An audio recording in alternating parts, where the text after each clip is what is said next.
Welcome to the podcast, Appetite for Distortion, episode number 277. My name is Brando. Another edition of a Zoom version. So if you're listening on iHeartRadio, q104.3.com, you found us through there. You get to watch on our YouTube channel. You get to see my background in my queen's apartment. You may see cats coming in and out. And also we get to experience our guest in a different way. Sen Dog, how are you? I need to. I don't know. I'm not worthy. I feel like I need to do the Wayne's World thing to you. What an honor. Thank you. Thank you for the kind words, sir. I appreciate it. How are you, man? I'm doing well. This I guess alluded to. I mean, this is an honor to talk to you. You've been a huge part of my youth and my current, my current life. It just when everything, whether it's the pop culture or just music. So this is a lot to cover with you. So obviously, Right on. before we started recording, you noticed in the background. Maybe let's just get it out of the way. You recognized the hands on the painting that I have. If those listening on podcasts, and I mentioned before, believe it or not, I got that on Amazon. This painting of Slash's Gibson with his hands around it, and it was like maybe Yeah. 40-50 bucks. It wasn't that expensive. I'm not Howard Stern. I don't make that kind of radio money. It's a beautiful piece nonetheless, though. Yeah, it's cool. So one of the cool things I get to do on this podcast, I mean, if you can't tell by everything I'm wearing, almost everything I'm wearing, I am wearing a kind of Cypress Hill shirt, which we'll get into. Project Revolution, that tour you Right did, on. Linkin Park. Oh, that was a great tour. Yeah, we'll get into that later if we can. But I use a 6 degrees of GNR bacon. Like Kevin Bacon, Yeah. that phrase. So Yeah, I've heard of that. it's given me an opportunity to interview some amazing people, and you're one of them to speak with. So I'm honored to have you on. I wish I actually have an old school Oakland Raiders hat, which I guess I should have worn to match you. Yeah. Hey, us original Raider people, we gotta wear Raider stuff every day. So that's what it is. This is what I normally wear when I'm hanging around the house, stuff like that. Yeah, so you're original. That's why you're OG Sen Dog on Twitter. You're original, and I want to know. I guess where did you first meet? Because he's an original too. He's from, West Coast LA. So that's the 6 degrees of GNR bacon. Before we get into your solo stuff and Cypress Hill, how did you? Because you performed with Velvet Revolver, a lot of different things. So how did that friendship start? With Slash? Yeah, with Slash, how did you meet the Guns N' Roses guys? Like, did that happen when you were already in Cypress Hill? Did you like? How did you? Do you remember the first time meeting him? Perhaps, like, I guess. Yeah. The best way to, my long-winded segue into everything. It's Cypress Hill, and one of those bands for me, and it's because of Slash and people like that, and the rock sound that you have.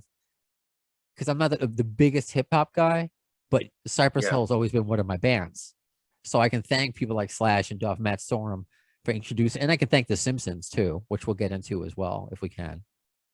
For introducing me to Cypress Hill. So I guess how did your worlds cross? Well, the way I met Slash was I got a call from my manager one day. I believe it was my manager, and they said, "Hey, would you into doing a jam with Slash?" I was like, "Yeah, sure. Why wouldn't I?" So I went down into the rehearsal room where they were at in North Hollywood, and it was like everybody was there. Duff McKagan, Matt Sorum, the whole get down. Everybody was there, and I was like, "Oh wow, these are the dudes right here," And I watched them play that day, and then they called me up on stage to do a little rap rock type of thing.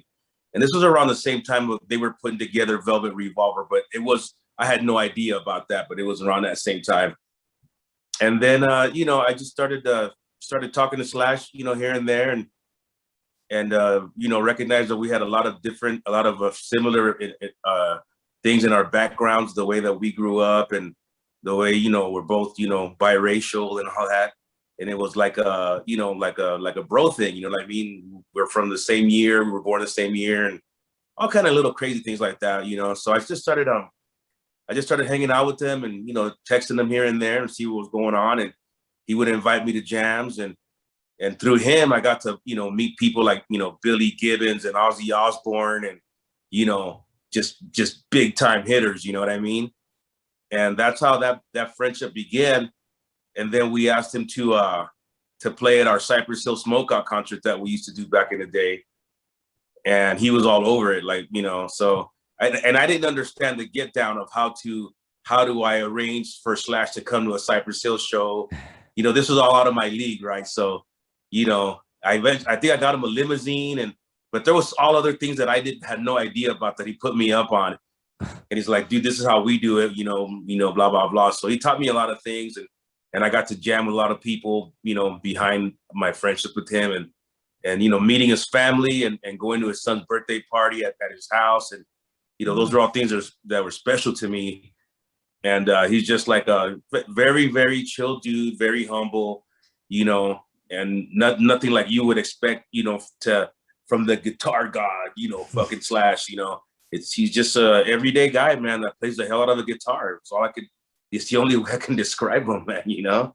What made me think about it, and it's the segue to kind of start our conversation, is because I can't believe it's the 30th year since Cypress Hill's debut, right? I can't believe it's been 30 years. And like, again, that's in my wheelhouse growing up, middle school, high school. And so it was 1991. And that was the year the Use Your Illusion albums came out. So they were already established. So did you know about Guns N' Roses at that time? Were you at all in the rock world before you did the rap rock thing, and meeting people like Ozzy? Was rock on your radar at all? You know what? Not as like trying to perform it. I wasn't thinking that way, but I was a fan of, you know, Jimi Hendrix and the Beach Boys and all that great 60s era, you know, rock, you know, all that great sound that came through the 70s, Kiss. I'm still a big Kiss fan, you know, and so rock was always, you know, prevalent in my life in some way or another, even if I recognize it or not. And then when we got up to when it was our turn to get put on, you know, I've always thought that Cypress Hill would sound really good, you know, behind some rock riffs, you know. And one year, you know, we did it. You know, we went out there and we did a record, and it went over well. And the Birth of Rock Superstar was on that album, and we took that and we made it into a live show, and we showed the world that we're not scared to rock and roll or get down heavy metal. You know what I mean? And I think we got a lot of respect for that from people that, you know, would think like, you know, oh, here comes some more, you know, hip hop dudes try to do, you know, some rock stuff. But we kind of knew what we were doing, and we had the right influences and people in our pocket, on our side. So, you know, doing going from hip hop to rock for us was natural, because we were already hip hop and rock as little kids growing up. And that's, you know, Be Real and DJ Muggs too. They all had, you know, rock influences in their families, from, you know, older uncles or aunts or cousins or whatnot, you know, and it just came through in our music naturally. We already, as a hip hop band, we already had kind of like this, I don't know, almost like a punk rock thing, if you will, you know, the way that we came across to people kind of, and then we just decided to do more and more and more. I hope I didn't stray far away from your question. No, you're hitting on all of it. You're helping, because I know I sometimes have roundabout questions, but you're giving me a roundabout answer that I get it. You know, that's the best way. And so you guys are trailblazers, I guess, pun intended, you know, for future conversations we can have. Because me growing up, working in radio, growing up on radio, alt rock, well, it was 92.3 K Rock for me growing up, where Howard Stern was, and you would hear, of course, the grunge bands, but all of a sudden you would hear Cypress Hill, and I wasn't listening to Hot 97 in New York, so it exposed me to an entirely new world. I credit absolutely you. I think maybe more so because the Beastie Boys. I love the Beastie Boys, but it was because I'm also Jewish from New York, so it was kind of like seeing me do it. But I was learning a different culture, you know, from you and Be Real and Cypress Hill. Yeah. Is that something that you think about maybe in the terms of rock radio, how maybe you've helped? Because look, if you listen to alt radio now, it's like, wow, it's a complete blend of, I mean, it doesn't sound like, it just sounds like maybe a mishmash of what you guys started. But at the time, there weren't many Cypress Hill kind of bands on the radio for me. Yeah, well, we were never scared of competing. We always thought we were the best at what we did, and we still feel that way. We still feel we're the best hip hop band, but we were never scared of going outside of our realm and experimenting. And I think that's what makes Cypress so special. And I think that's part of the reason that we're still here, 30 years later, because we've done it all, you know. And when it comes down to musical appreciation, we have the ability to look at every track as just music, no matter if we're on some reggae, music beds, or if we're doing heavy metal or rock and roll or hip hop or whatever. It's music to us that we're trying to get accomplished here. So, to move forward and to keep current and to keep in the competition and stay in the game, you have to change, and you have to be willing to adapt and to try different things, or else, you're only going to be around for your generation. And the key to it is to be around for several generations. So to have, grandkids and their grandparents talk about the same band. That's the kind of thing, we were talking about as youngsters on our block, not knowing how to achieve it or anything, but knowing how to go about it. The whole culture thing came in as I think it's an added bonus, if you will, because without even noticing, we never noticed. We thought we were just, when we were growing up, we're just three homeboys from Southgate. You know what I mean? We're not thinking Italian. We're not thinking Cuban Mexican. We're not thinking Afro-Cuban. We're just looking at each other all the same. And, we're homeboys from LA. So, but when the world got a hold of that, and they're like, okay, well, the brown man, he's really Cuban. And this other dude, he's not this, he's actually Mexican. And then the Italian. So it really tripped everybody out. People wanted to know more about that.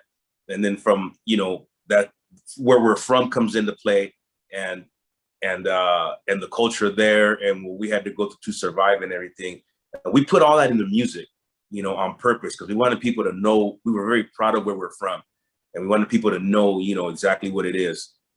So, the whole culture thing, helped, I think, opened up a lot of doors for us, because we're a biracial band.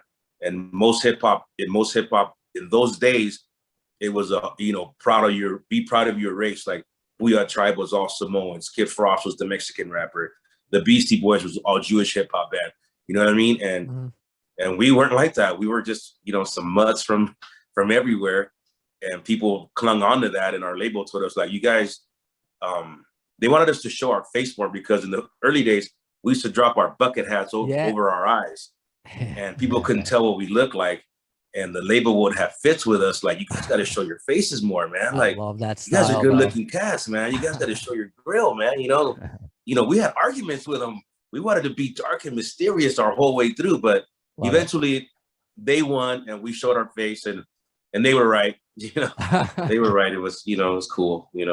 So that whole involvement of our cultures and our races and whatnot, and still being a good hip hop band, like a great hip hop band that could, but not challenge, but, run alongside with the greats like Public Enemy and Run DMC and the Beasties and EPMD.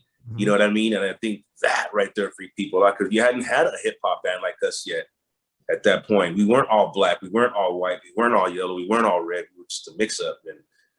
And I think that worked in our advantage. Obviously, I mean, look at, where you are now, celebrating 30 years. And then it just dawned on me, legalize it 30 years ago, and where we are now, it's legal where I am in New York. We don't have dispensaries yet. When I go to my fiance's home city of Chicago, maybe I visited a dispensary or two. I mean, but it's like, can you think about how far we've come, and the message that you had, the positivity of hemp, and with the medical benefits, and how long this fight has taken, and you were just, kind of looked at as they're a stoner band. No, you guys had a message, with it. So you must think about that, right? Yeah, our whole Cypress Hill message is, it came straight from, High Times magazine. You know what I mean? Along with what we did on the streets growing up, and our violent, former ways. But really all that stuff came from, like, us being addicted to that magazine. And the first day that it came out, we were on it. We were getting that High Times. and we used to just read. We used to read up on it and get our knowledge on, and that's where we developed the theory that cannabis is not a drug. Cannabis is from the earth. You know what I mean? It's a plant, and we took offense to anybody that would call it a drug, and that's why we decided to put 20 facts on our second album of the 20 cannabis facts. Right. Because we had learned all that stuff in our prior years, reading the High Times and whatnot. And we just became students of it all to this day. I think that we're still like, ahead of the game or in certain ways as far as like, knowledge of cannabis and, and knowledge of the laws of cannabis as well, right. Because it's just, you can't have one without the other. Mm-hmm. Yeah. You can't have one without the other. And I'm gonna change locations here as I talk to you because my phone is gonna uncharge pretty soon. Oh no, that's all right. Yeah, no doubt. Thank you. And so here we go. So we learned to stand true to our beliefs as far as cannabis went. Right on. Oh, I lost them, but I will pause it and get Sen Dog back. Are you there? Yeah, I am good. All good. I love it because it's kind of like rock and roll. Things happen. I go along with it. What am I? The nightly news. The things. I mean, the news are jokes. So just like kind of what we're talking about. Me growing up thinking, weed is just like a drug and bad, and it's the message it's being hit over the head with, and it's obvious it's not the case. I mean, it's not even like I'm saying this 10 years ago. I'm saying this whether our country is waking up and people are getting help. It's amazing the chronic illness that people have that only can get help through hemp. So I think that's amazing. But I will not pretend to say, that there aren't like the fun aspects of it. So when I saw you, I showed you before, I'm wearing this shirt. I got to see you guys, Project Revolution with Linkin Park, my freshman year, Nassau Coliseum, where the Islanders won last night. I don't know. That's a whole other story. But I saw that. That was a great game. It's all I want this year, Sen Dog, is either an Islanders Stanley Cup or a new music from Guns N' Roses. That's one of those, right on. If not both. Right on. But it was so awesome because I had never seen Cypress Hill before, and my roommate, honestly, a shout out to my roommate Malcolm from Hofstra. He and his dad would see you every single Halloween when your Halloween show. So he's like, "Oh yeah, you guys, you're gonna lose it." And I hadn't smoked at all at that time, so I didn't know what to expect. So and Be Real just comes out with this giant 5-foot bong, and everyone's just like enjoying themselves, and it was just what a positive vibe that show was, and it's just give me a new sense of just like what great music, but what great dudes they are, how they treat their audience. So I wanted to make sure I told you that story. Thank you, brother. And again, I just think it's so funny that my roommate Malcolm and his dad would see you guys every single Halloween. It was a Halloween or the New Year's show. I forget that you did. It's Halloween. It is Halloween. Okay. Halloween. We've only done one New Year's show in New York. And that was such a circus that we decided to never do that again. Well, no way. Let's stay with positive stuff if you can. Any memories of Chester and that tour? It's obviously with the loss, and I talk about my sub theme also is mental health. So we talk about it a lot. And I was on Zoom with my therapist yesterday, so I talk about it. So what did you have a friendship with him other than that tour? What can you talk about the tour and Chester? Well, that's when we became friends with Chester and Mike Shinoda and all those guys. They invited us on that tour, and Cypress, we're down to do anything with anybody at any time. So, we jumped on it, and they had a super hot record at that point. I think that was their first hit. Yeah. And all I can remember is how courteous those guys were and how polite they were to Cypress Hill.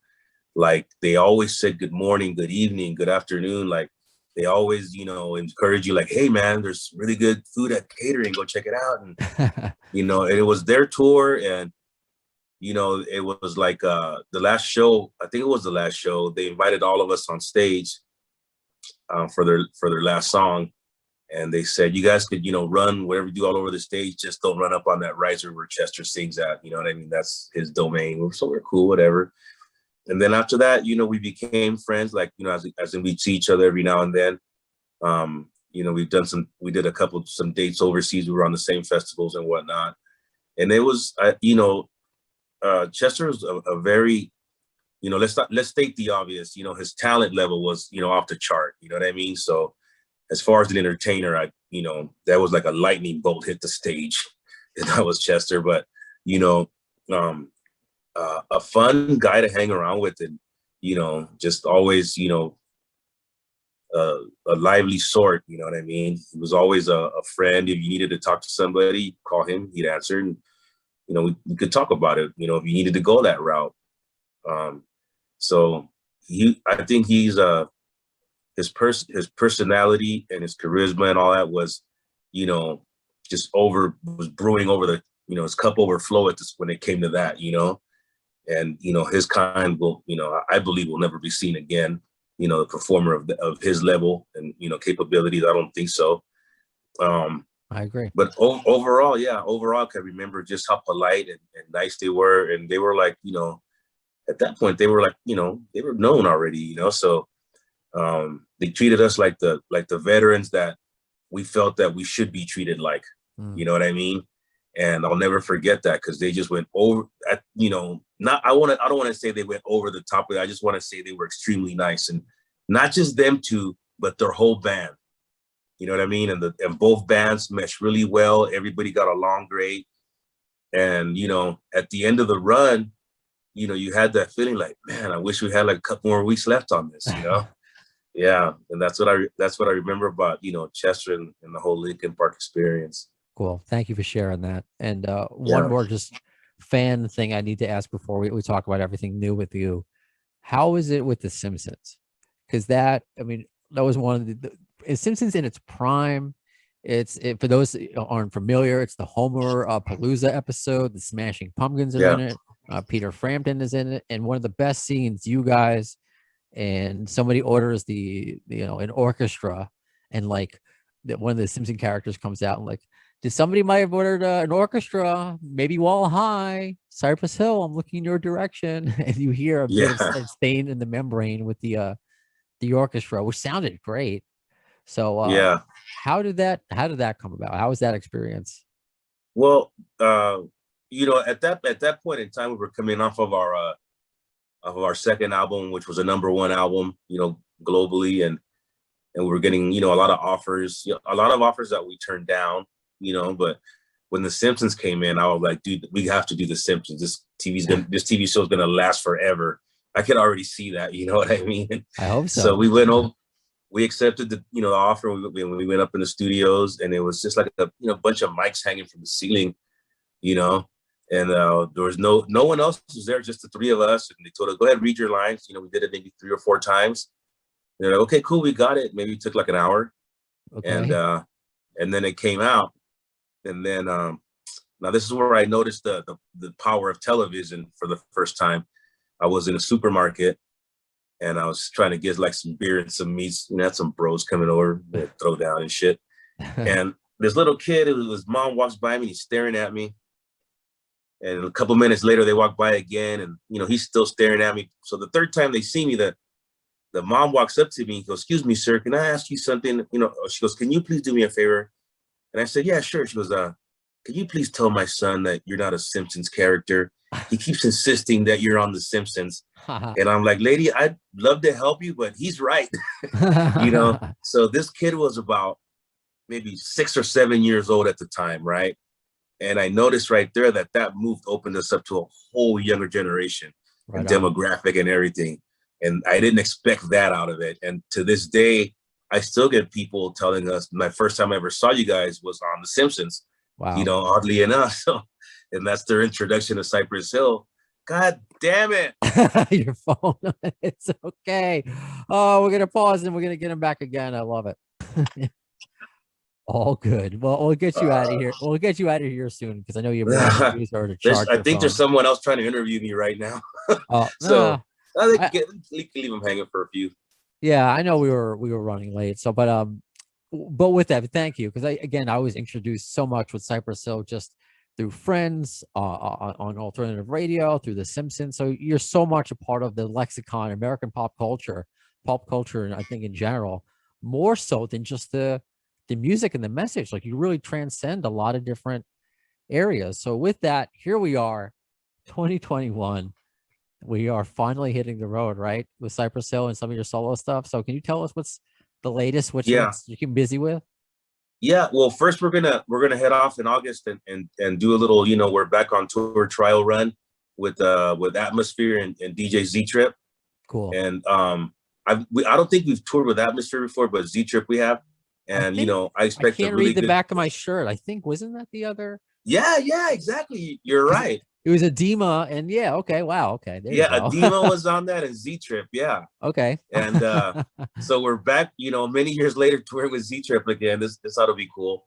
Funny. And then we, next year we'll have a bunch of stuff. We have our new album coming out as well as our documentary. I think the album's going to drop in March, and then the docu-movie will be in April, the following month. And then we also have we have a European tour for Cypress Hill, which we're looking forward to doing, getting on some big stages and doing all that thing again. And then my other band, Powerflow, we're finishing up an album, and we also have dates in Europe, so we got Hellfest and like Grass Pop and like some really cool heavy metal looks, so we're, my work is cut out for me for the next year or so. As soon as it starts up, it's going to be on. Yeah, that's the way it seems to be, but you must be chomping at the bit. I mean, were you bored during the pandemic, but you used all that time to create everything, create everything in just once, like you said, it's going to be on. Yeah. You know what, man? I actually, this whole downtime, whatever, I actually used it to, stay home and play with my kids and watch them grow and, things like that. And cool. Yeah. I was hoping it'd last longer, but we got to get back to work, and I get it. So we're going to head out there. But to me, this whole thing, aside from having to stay home all the time and not being able to go places, to me was great. We've been going at it for 30 years in a row, pretty hard. So a year and a half off, what is that? That's nothing to us. So I enjoyed it. Right, the honest truth. Well, I know it's going to be on. You're already on, obviously, the promotional tour, talking to people. So thank you again so much for your time. I hope we get to do this again because you're a legend in the industry, and you couldn't be a nicer guy. So thank you for your time. Right on, brother. Thank you for yours as well. And my bad for the interruptions and people, and this and that. But, we got through it. We're good, man. And anytime, let me know. I'm always ready to talk to you again. You've been an incredible host. Thank you. And that's the way I do it. Like, yeah, I work in radio, air quote, but not air quote. I'm usually in a studio at iHeartRadio in Tribeca. But, since the pandemic, having to have this weird setup, thankfully, I think my cats are fighting underneath the couch right now. Yeah. You make do. It's rock and roll. So it's okay. It's rock and roll, brother. That's right, man. That's all it is. So, and I'll have to ask you about this next time. This is how I end my episode. That's why I allude to it. So that does it for this episode of Appetite for Distortion. When are you going to see the next interview? Well, in the words of Axl Rose concerning Chinese democracy, you'll see it. I don't know if soon is the word.